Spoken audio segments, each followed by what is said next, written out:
This is our research project about time spent with media and racial biases. The researchers for this project were Lauren Harkins, Lexi Brown, and Meredith DeCoste. Social media is a major part of people's lives. It consumes most of our time, which leaves us vulnerable to being exposed to biases within the media through negative stereotypes. News sources can reinforce stereotypes of people of color because they show disproportionate amounts of stories that criminalize people of color. People resort to these stereotypes because they are so readily available in common news sources and media. The amount of time someone spends engaging with media sources will have an effect on participants' implicit racial biases due to the negative overrepresentation of Black Americans. The news sources include Fox, CNN, Instagram, Snapchat, Facebook, Twitter, and Apple News. There were 38 participants that were Westfield State University students, aged 18 to 24, of a variety of racial and gender identities. The participants completed a multi-part survey after completing a consent form. The first part of the survey included demographic questions such as age, gender, race, education, and more. The next part included questions about media consumption, news platform type, and time spent on various sources. Finally, the participants were instructed to take the implicit association test on race. Participants were shown pictures of people's faces as well as different descriptive words and had to assign the faces and words to either the European American or African American category. These questions were used to help determine the participants' racial biases based on a scale, with the lowest score being a strong preference to European Americans over African Americans. The higher score represents a strong preference to African Americans over European Americans. A linear regression was run to see where there may have been significant correlations between variables.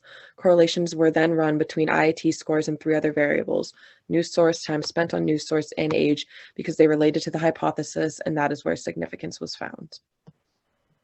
For all the graphs, the IIT scores were coded as shown in the first table. The first graph then shows the y-axis being the IIT score and the x-axis being time spent on media sources in minutes. The slope of the line shows the positive correlation between IIT score and time spent on news sources, meaning that as IIT scores increased, the time spent on media also increased. Although there is a positive correlation, there is no significance of the correlation for this set of data. For our second graph, the news sources were coded with Twitter and CNN being 1 and 2 as they show more liberal views, and Fox and Facebook were 6 and 7 as they show more conservative views, with the other media sources mentioned before mixed in the middle. The IIT coding was the same as before and is shown on the y-axis. The x-axis shows the news sources. The slope of the line shows a positive correlation, meaning that as the news sources get more conservative, people's implicit biases score rose also. However, there was no significance to this data set. For our final graph, we looked at age and IIT score.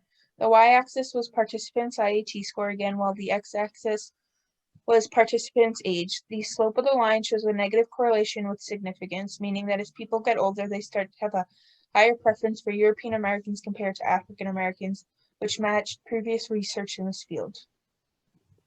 Results of the study show no significant relationship between different media sources and participants reported using reported IIT scores. There was no significant relationship between time spent engaging with media and participants' IIT scores.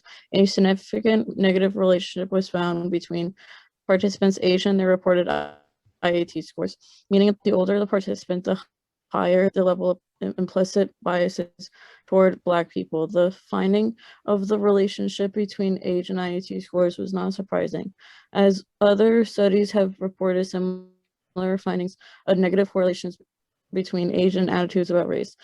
A study in Australia shows that older people have had levels of higher intolerance in minorities, especially towards Muslims and indigenous people. One of the limitations of this study was the lack of diversity among participants. The lack of educational diversity in this study may have had an effect on the results because research indicates that people who receive more education show less intolerance for people of color than those who have received less education.